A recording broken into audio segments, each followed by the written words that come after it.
Yusek, good morning. Follow up lang po.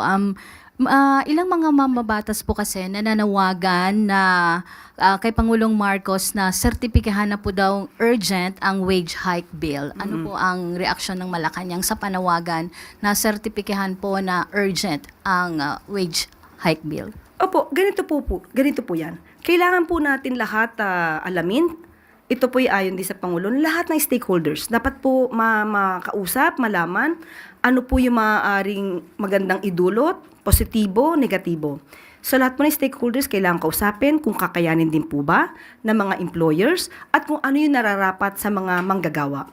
So sa ngayon po ay dapat pag-usapan lahat-lahat po yan. Pero kung ano po yung makakaya ng Pangulo sa kanyang pag-uutos, katulad ng sinabi po natin, sa pamamagitan po ng DOLE, ibibigay po natin sa mamamayan. Hindi nga lang po siguro ganon kalaki katulad ng hinihingi ng iba mga kababayan natin. But at least po, gumagawa po ang Pangulo sa abot na makakaya na maibibigay para sa taong bayan at mga manggagawa.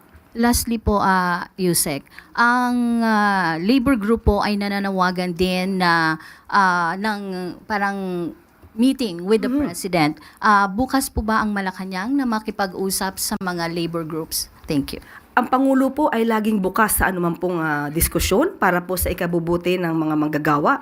At hindi po yan sinasara yung pintuan. Kailangan lang din po siguro natin na masabi sa Pangulo kung papaano, kailan, para po magkaroon sila ng magandang pag-uusap.